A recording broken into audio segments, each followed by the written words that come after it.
Oi, eu sou o Lucas Monteiro e esse é o Boletim Folha. Hoje é terça-feira, dia 11 de junho de 2024.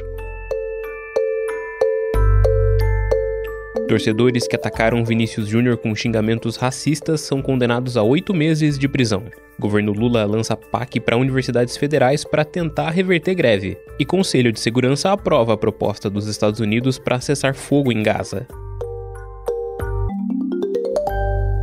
A Justiça da Espanha condenou ontem 3 torcedores acusados de proferir insultos racistas contra o jogador Vinícius Júnior, do Real Madrid e da seleção brasileira. Eles receberam pena de 8 meses de prisão e foram proibidos de frequentar estádios durante 2 anos. O caso aconteceu durante um jogo do Campeonato Espanhol em maio de 2023. O atacante do Real Madrid começou a ser chamado de macaco por torcedores do Valência, o time adversário, depois de sofrer uma falta. Os xingamentos continuaram a ponto de o locutor do estádio intervir, pedindo o fim dos gritos para que a partida não fosse suspensa. O brasileiro chegou a identificar um dos torcedores ainda no gramado e o denunciou para a arbitragem. Os outros agressores foram identificados por câmeras do estádio. Os 3 foram considerados pela justiça espanhola culpados na acusação de delito contra a integridade moral, com agravante de discriminação por motivos racistas. Segundo La Liga, entidade responsável pelo campeonato espanhol, essa é a primeira condenação na Espanha por um caso de racismo no futebol. Nas redes sociais, o jogador escreveu que essa condenação não é por ele, e sim por todos os pretos. Também disse que outros racistas devem ter medo e vergonha, e que não é vítima de racismo, e sim algoz de racistas.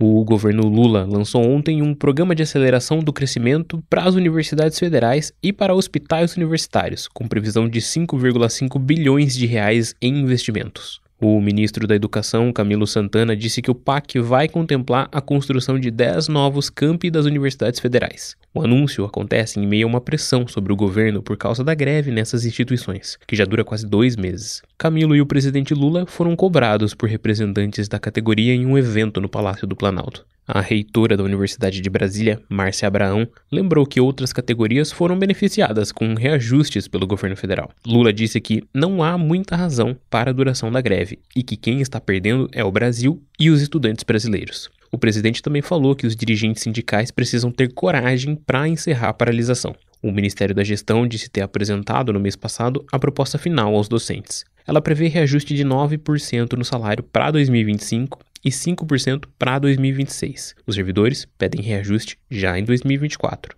Um novo encontro entre representantes sindicais e do Ministério da Gestão deve acontecer nesta semana e o governo dá o desfecho da greve como certo.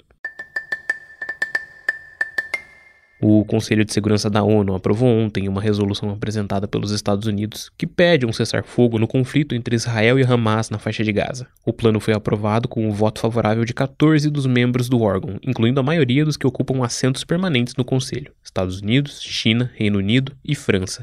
A exceção foi a Rússia, que se absteve. Propostas de cessar-fogo apresentadas por outros países como China, Rússia e Brasil tinham sido vetadas no Conselho nos últimos meses. A iniciativa aprovada agora foi apresentada no final de maio pelos Estados Unidos como uma iniciativa de Israel e propõe 3 fases. Na primeira, haverá um cessar-fogo completo por 6 semanas, a retirada de todas as tropas das áreas habitadas da faixa de Gaza e a libertação de reféns sequestrados pelo Hamas, em troca de centenas de prisioneiros palestinos. Na segunda, Hamas e Israel negociariam um fim para a guerra e o cessar-fogo continuaria em vigor durante essas negociações. Esse ponto contraria o discurso do premier israelense Benjamin Netanyahu, que tem dito que a guerra só termina com a destruição completa da facção. A terceira fase consistiria em elaborar um plano de reconstrução do território palestino. Depois da aprovação, o Hamas disse que a medida é bem-vinda e afirmou estar disposto a cooperar com mediadores para implementar o plano. Analistas avaliam que, apesar de as resoluções do Conselho de Segurança terem caráter obrigatório e abrirem caminho para punições a quem desrespeitá-las, dificilmente haverá consequências se Israel desobedecer a medida. Isso porque os Estados Unidos têm poder de veto no órgão e poderiam bloquear tentativas de sanção ao aliado. Esse foi o Boletim Folha, que é publicado de segunda a sexta. A produção é de Carolina Moraes, Daniel Castro e Gabriela Maier, e a edição de som é de Rafael Conkle. Essas e outras notícias você encontra em folha.com. Até mais!